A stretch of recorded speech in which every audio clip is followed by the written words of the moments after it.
জীবন্ত দাফন করত। এখন সেটা না পারলো, কবর খনন করার শক্তি না থাকলো, এক ফুটা বিষ মুখের উপর ঢেলে দিয়ে মা বাবা অনেক সন্তানকে হত্যা করতেছে, আছে না নাই? এটাই জমানা চলতেছে। এই জন্য আল্লাহ পাক রব্বুল আলামিন হযরত ইব্রাহিম আলাইহিস সালামের একটা দোয়া আল্লাহ কুরআনুল কারীমে এনেছেন এভাবে। আল্লাহ তাআলা বলেন, রব্বানা ওয়াবআস ফীহিম রাসূলা। আইয়ামি জাহেলিয়াতের মানুষের যে অবস্থা, সে অবস্থা থেকে উত্তরণের জন্য হযরত ইব্রাহিম আলাইহিস সালাম খানায়ে কাবা নির্মাণ করার পর আল্লাহ দরবারে দোয়া করেছিলেন যে আল্লাহ, আপনি আমাদের জন্য আপনার তরফ থেকে এই জাতিকে মুক্তি দেওয়ার জন্য একজন সম্মানিত রাসূল আপনি প্রেরণ করুন। জোরে বলুন সুবহানাল্লাহ। হযরত ইব্রাহিম আলাইহিস সালাতু ওয়াস সালাম আল্লাহর দরবারে ফরিয়াদ করলেন, রব্বানা ওয়াবআস ফীহিম রাসূলাম মিনহুম ইয়াতলু আলাইহিম আয়াতিকা ওয়া ইউআল্লিমুহুমুল কিতাবা ওয়াল হিকমাতা ওয়া ইউযাক্কিহিম। হযরত ইব্রাহিম আলাইহিস সালাম আল্লাহর দরবারে ফরিয়াদ করলেন, রব্বুল আলামিন আপনি আমাদের মাঝে, আমাদের এই জাতি থেকে এমন একজন রাসূল প্রেরণ করুন, এমন একজন নবী প্রেরণ করুন, যিনি দুনিয়ার মধ্যে তশরিফ আনার পরে ইয়াতলু আলাইহিম আয়াতিকা, এই অজ্ঞ জাতি, বর্বরে জাতিকে তোমার কালামুল্লাহ শরীফ তেলাওয়াত করে শোনাবেন।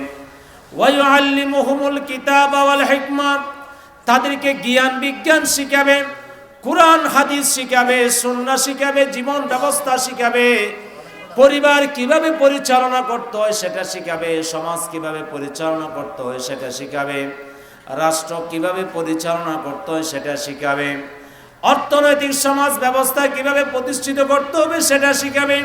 ওয়া ইউযাক্কিহিম, আর তিনি মানুষকে পবিত্র করবেন, গুনাহ থেকে পবিত্র করবেন, সুদ থেকে মানুষকে পবিত্র করবেন, অন্যায় অনাচার জুলুম থেকে মানুষকে পবিত্র করবেন।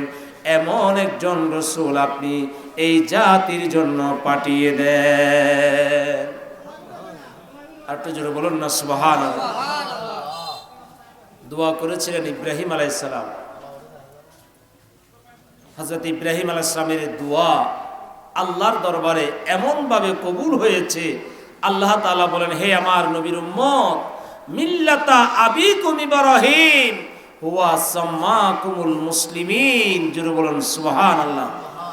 আল্লাহ তাআলা বলেন, হে মুসলমান জাতি, তোমাদের ধর্মীয় পিতা হলো হযরতে ইব্রাহিম আলাইহিস সালাম, যিনি তোমাদেরকে মুসলমান নাম দিয়েছেন। জোরে বলুন সুবহানাল্লাহ। হযরত ইব্রাহিম আলাইহিস সালামের সেই দোয়া, আইয়ামি জাহেলিয়াতের এক নারী সন্তান প্রসব করলেন, মেয়ে সন্তান জন্মগ্রহণ করলো, বাবা গিয়েছে যুদ্ধের ময়দানে।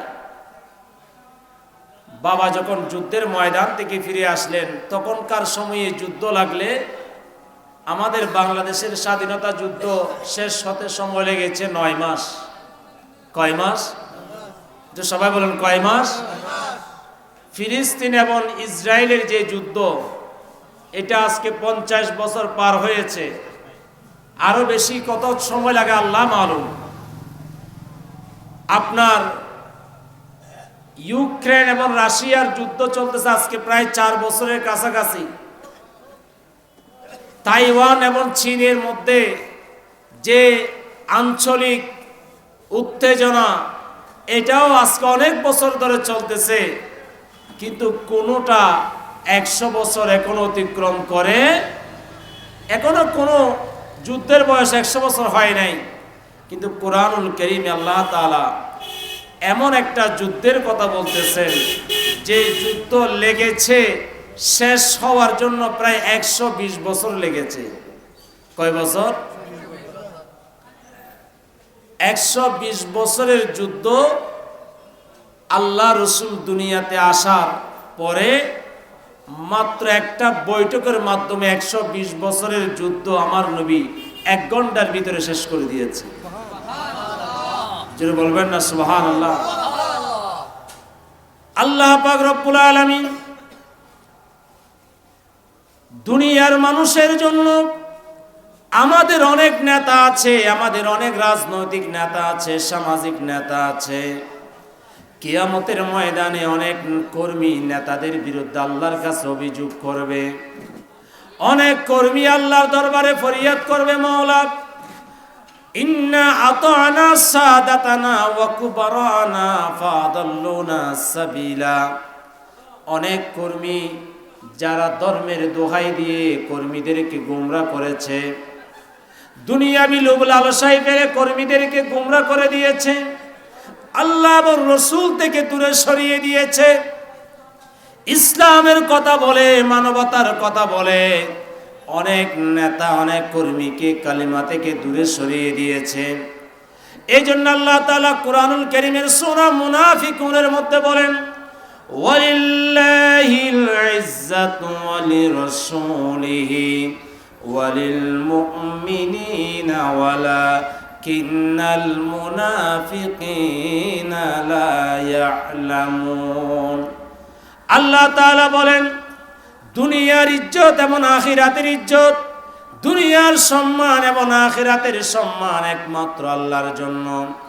ওয়ালিল্লাহিল ইজ্জাতু, ইজ্জত হলো একমাত্র কার জন্য? বলেন, সবাই বলেন। ইজ্জত হলো একমাত্র আল্লাহর জন্য। ওয়ালি রাসূলিহি, ইজ্জত হলো তার রাসূলের জন্য। ওয়ালিল মুমিনিন, আল্লাহ তাআলা বলেন ইজ্জত হলো আমার নবীর গোলাম মুমিনদের জন্য। কিয়ামতের ময়দানে ইজ্জত হলো তিন প্রকারের মানুষের জন্য। এক নাম্বার হলো আল্লাহ খালেক হিসেবে ইজ্জত আল্লাহর জন্য, দুই নাম্বার রসুলের জন্য, তিন নাম্বার যারা নবীর জন্য পাগল হয়েছে, তিন নাম্বার ইজ্জত হলো তাদের জন্য। জোরে বলেন সুবহানাল্লাহ। আল্লাহ তাআলা বলতেছেন, ওয়ালাকিন্নাল মুনাফিকিন, যারা মুনাফিক, যারা মুনাফিক তাদের জন্য।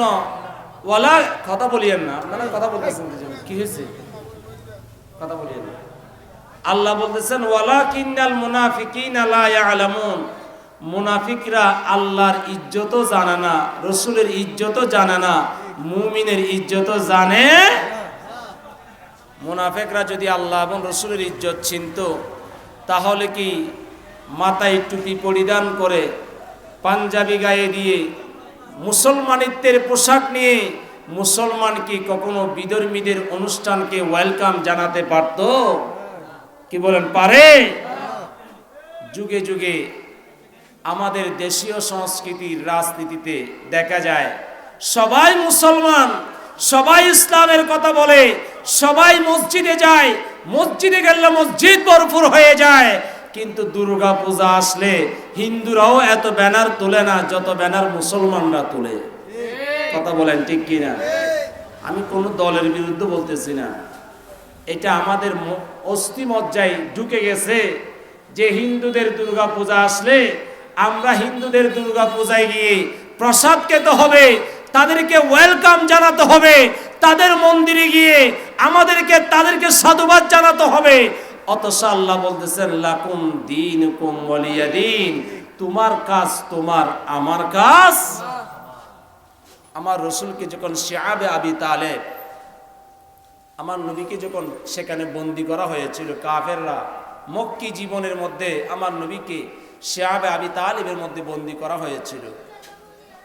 কাফেররা যখন আমার রাসূলকে কোনো কিছু দিয়ে আটকাতে পারছে না, কাফেররা আমার নবীর প্রতি জুলুম করতে করতে এত বেশি জুলুম করেছে, আমার রাসূল যখন মক্কা থেকে মদিনায় হিজরত করে চলে যাচ্ছেন, আমার নবী মক্কার দিকে তাকিয়ে রাস্তায় মক্কার সীমানায় দাঁড়িয়ে আমার দয়াল নবী একবার খানে কাবার দিকে তাকায়, আরেকবার হিজরতের রাস্তার দিকে তাকায়। আমার নবী মক্কার দিকে তাকিয়ে বলতে লাগলেন, ও আমার মক্কা, আজকে যদি তোমার অধিবাসীরা আমাকে বের করে না দিত, আমি রাসূল কখনো আমার জন্মভূমি ছেড়ে মদিনায় যেতাম না। জোরে বলুন সুবহানাল্লাহ। আমার নবী প্রমাণ করে দিলেন, হুব্বুল ওয়াতানি মিনাল ঈমান, দেশ প্রেম হলো ঈমানের। কাফেররা বলতেছে, মুহাম্মদ বাতিজা তুমি কি চাও আমাদের কাছে? তুমি এ সমস্ত একাত্মবাদী খুদার ধর্মের কথা বলে আমাদেরকে গুমরাহ করিও না। তুমি আমাদের কাছে কি চাও? তুমি যা চাইবা তা দিব। আমার নবীকে তারা প্রস্তাব দিলেন, মুহাম্মদ তোমাকে আমাদের নেতা হিসাবে মেনে নিব, তুমি আমাদের বিরুদ্ধাচরণ করিও না, তোমাকে আরবের শ্রেষ্ঠ কোটিপতি বানিয়ে দেব, আমাদের বিরুদ্ধাচরণ করিও না, আরবের সবচেয়ে সুন্দরী নারীকে তোমার সাথে বিবাহ দিব, আমাদের বিরুদ্ধাচরণ করিও না। আমার নবী একটা প্রস্তাবও রাজি হয় নাই, বলেছেন এগুলার জন্য আমি দুনিয়াতে আসি নাই, আমি এসেছি এক আল্লাহর ওয়াহাদানিয়তের কালিমার দাওয়াত দিতে। জোরে বলেন সুবহানাল্লাহ। কিছু যখন পারতেছে না, কম্প্রোমাইজ করা যাচ্ছে না, আমি আর আপনি তো কম্প্রোমাইজ হয়ে যাই একটা বেলা বিস্কিট আর এক কাপ চায়ের মধ্যে। এক কাপ চা আর একটা বেলা বিস্কুট দিলে আমি আর আপনি কম্প্রোমাইজ, ঠিক আছে এখন থেকে আমি তোমার তুমি আমার, আছে না নাই? কি আপনারা কি আমার কথায় মনে কষ্ট পাচ্ছেন? দেখুন কাফেররা বলতেছে ঠিক আছে মুহাম্মদ, ঠিক আছে তাহলে তোমার কিছুই করতে হবে না, তোমার সাথে আমাদের একটা উৎসবগত কম্প্রোমাইজ হবে। এই বছর আমরা তোমার ধর্মীয় অনুষ্ঠানে অংশগ্রহণ করব, আগামী বছর তুমি আমাদের ধর্মীয় উৎসবে অংশগ্রহণ করবে। প্রস্তাব দিচ্ছে কারা? বলেন না কারা? একটু সবাই বলেন কারা? কাফেররা বলতেছে মুহাম্মদ তুমি আমাদের পূজায় আসবা, আমাদের মন্দির পূজায় আসবা, আমাদের ধর্মীয় অনুষ্ঠানে আসবা এবছর, আগামী বছর আমরা তোমার অনুষ্ঠানে আসব। আর যদি তুমি এই বছর আসো, আগামী বছর আসো, এই বছর আমরা আসব। প্রস্তাব দিচ্ছে কাফেররা। আমার নবী কোনো জবাব দিয়েছেন? আল্লাহ রসুল এই প্রস্তাব যখন শুনলেন, আল্লাহ তাআলা সাথে সাথে আমার নবীর জন্য সূরা কাফিরুন নাজিল করে দিয়েছেন। জোরে বলবেন না সুবহানাল্লাহ। আল্লাহ পাক রব্বুল আলামিন আমার নবীকে যখন কাফেররা প্রস্তাব দিল, আল্লাহর পেয়ারা হাবিব রাহমাতুল লিল আলামিন কোনো জবাব দেন নাই। আল্লাহ তাআলা সাথে সাথে সূরা কাফিরুন নাজিল করলেন। সূরা কাফিরুন নাজিল করে বললেন, হে নবী, হে আমার মাহবুব নবী, আপনি আপনার জবান দিয়ে বলুন, কথা আমি আল্লাহর, কিন্তু সব কথা আমার হলো, সব কথা আমি আল্লাহর কুদরতি জবান দিয়ে বলবো না, আমার সব কথা আমার হলো, কিছু কিছু কথা আপনি রসুলের জবান দিয়ে জবাব দেব। এই জন্য আল্লাহ তাআলা বলেন কুল, হে নবী আপনি বলুন।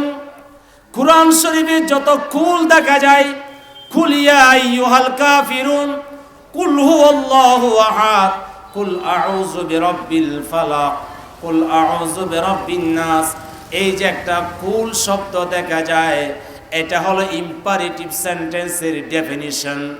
আল্লাহ তাআলা বলেন হে রাসূল আপনি বলেন, কুল ইয়া আইয়ুহাল কাফিরুন, হে কাফেররা, তোমরা যে প্রস্তাব দিয়েছো এই প্রস্তাব আমার আল্লাহ তাআলা রিফিউজ করে দিলেন।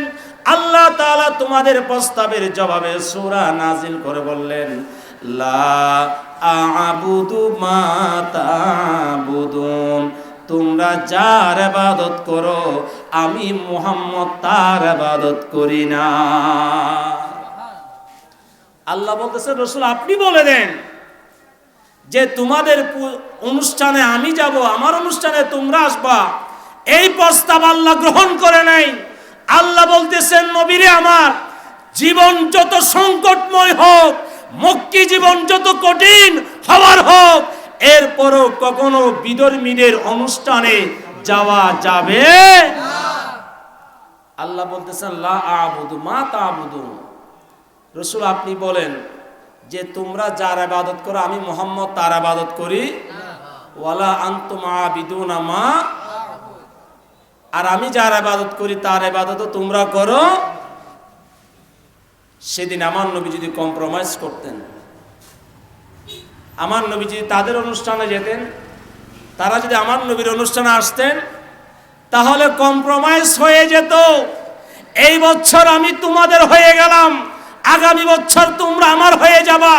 আল্লাহ বলেন এটার নাম ইমানদারিত্ব নয়, এটার নাম হলো একটা চূড়ান্ত মুনাফিকি। কথা বলেন ঠিক কিনা? ওয়ালা আনতুম আবিদুনা মা, তারপরে কি? ওয়ালা আনা আবিদুম মা ওয়ালা আনতুম আবিদুনা মা আবুদ। একই কথা আল্লাহ তাআলা বারবার বলতেছেন। সর্বশেষ বলেন লাকুম দীনুকুম ওয়ালিয়া দীন, তোমার অনুষ্ঠান তোমার, আমার অনুষ্ঠান। বাংলাদেশের কোন হিন্দু আজ পর্যন্ত শুক্রবার জুমার দিন মসজিদে এসে নামাজ পড়ছে? ঈদের জামাতে এসে শুভেচ্ছা জানাইছে? ঈদ উল ফিতরের শুভেচ্ছা জানিয়েছে? তাহলে তুমি কোন ক্যাটাগরির মুসলমান যে এই বাংলাদেশের মধ্যে তোমাকে দুর্গা পূজায় গিয়ে শুভেচ্ছা ব্যানার তুলতে হবে? আল্লাহ আমাদেরকে হেফাজত করুক। বুঝার জন্য বলতেছি, কাউকে হিট করতেছি না। ঈমান আমল ঠিক করা দরকার আছে না নাই? দুনিয়া আছে, সব আছে, কি কোনো কিছু বাদ নাই, কিন্তু এখানে ঈমানটা নাই। দেখেন আমার নবীর হাদিসে পাক দেখেন, আল্লাহর পেয়ারা নবী রহমাতুল লিল আলামিন শফিউল মুজনবিন, আমার নবীর বুখারী শরীফের হাদিস, মুসলিম শরীফের হাদিস, মেশকাত শরীফে কিতাবুল ঈমানের হাদিস। আল্লাহর পেয়ারা হাবিব বলেন একটা সময় আসবে, ইন্নাল ঈমানা লা ইয়ারিজু ইলাল মাদিনাতে কামা তারিজুল হাইয়াতু ইলা হুজরিহা।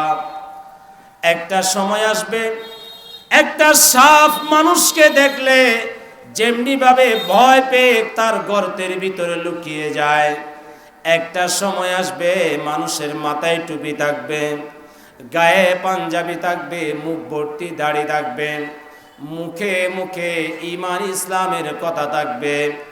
মসজিদগুলা ভরপুর হয়ে যাবে, মসজিদগুলা টাইলস হয়ে যাবে, আধুনিক জাঁকজমকপূর্ণ মসজিদ হবে, দুনিয়াটা জাঁকজমক হয়ে যাবে, কিন্তু মানুষের কলবে ঈমান থাকবে না। মানুষকে সাপ মানুষকে দেখলে যেমনি ভাবে দৌড়ায়া দৌড়ায়া গর্তের ভিতরে ঢুকে যায়, মানুষের কলব থেকে ঈমান বের হয়ে ঈমান মদিনা শরীফের দিকে চলে যাবে। ঈমান কোথায় চলে যাবে? কারণ এই দেহে ঈমান থাকতে পারবে না, কারণ এই দেহের উপরে আমরা মনুষ্য জাতি এত বেশি জুলুম করেছি। ঈমান বলে এখানে আর থাকার জায়গা নাই, এবার বের হয়ে আমাকে যেখান থেকে এসেছি আমার নবীর কাছ থেকে আবার সেই রাস্তা ধরে আমাকে হাঁটতে হবে। জোরে বলুন না নাউজুবিল্লাহ। দেখেন না, সকালবেলার ঈমানদার, বিকালবেলার বেঈমান, আছে না নাই? 1 লক্ষ টাকা কাউকে আমানত দিয়েছেন, বলবেন যে আমি আগামীকাল আপনার থেকে সকাল 10টায় 1 লক্ষ টাকা নিয়ে নেব। 10 টাকা, সকাল 10টার কাটা রাত 10টা হয়ে গেছে, আমানতদার আপনাকে আমানত ফিরিয়ে দিতে পারে? লিমাল্লা আমানাতালা, আমার নবী বলেন যার কাছে আমানতদারিতা নাই তার কাছে ঈমানও। তো আমানত কি শুধু টাকা জমা দেওয়া? আমানত কি শুধু বই পুস্তক জমা দেওয়া? আমানত কি শুধুমাত্র জায়গা জমিন বন্ধক দেওয়া? আপনার প্রতিটা নিঃশ্বাস, প্রতিটা শ্বাস, প্রতিটা শব্দ, প্রত্যেকটা কিছু এক একটা আমানত। ছেলে মেয়েরা মা বাবার জন্য আমানত, মা বাবা ছেলে মেয়েদের জন্য আমানত, স্বামী স্ত্রীর জন্য আমানত, স্ত্রী স্বামীর জন্য আমানত। কথা বলেন ঠিক কিনা? আপনার ঘরে একজন পুত পবিত্র স্ত্রী আছে, আপনি তাকে রেখে বাহিরে গিয়ে পরকীয়ায় লিপ্ত হয়ে গেলেন, তাহলে আপনি কি আপনার স্ত্রীর আমানত নষ্ট করেন নাই? কি বলেন, করেছেন কিনা? তো আইয়ামি জাহেলিয়াতের যে যুগ, সেই যুগে মানুষের চরিত্র এমন হয়েছিল, ছেলে বড় হলে মাকে বিয়ে করে ফেলতো। জোরে বলবেন না নাউজুবিল্লাহ। ভাই বোনকে বিয়ে করে ফেলতো, মা ছেলের ভিতরে কোন সম্পর্ক ছিল? এই জন্য আল্লাহ পাক রব্বুল আলামিন মানুষকে ঈমানের তালিম দিয়েছেন। এভাবে আল্লাহ তাআলা বলেন, বান্দা তোমাকে যত নিয়ামত দেওয়া হয়েছে সমস্ত নিয়ামত আমি আল্লাহর তরফ থেকে দেওয়া হয়েছে। ওয়া ইন তাউদ্দু নি'মাতাল্লাহি লা তুহসুহা। আল্লাহ পাক রব্বুল আলামিন বলেন, তোমাকে যত নিয়ামত দিয়েছি, তোমার কপালে দুনিয়া দেখার দুইটা চক্ষু আমি আল্লাহ ভালো রেখেছি। এটা আমি আল্লাহর বড় একটা নিয়ামত। দুইটা চক্ষুর একটা যদি নষ্ট হয়ে যায় মানুষ বুঝতে পারে নিয়ামতের কদর কেমন। যার দুইটা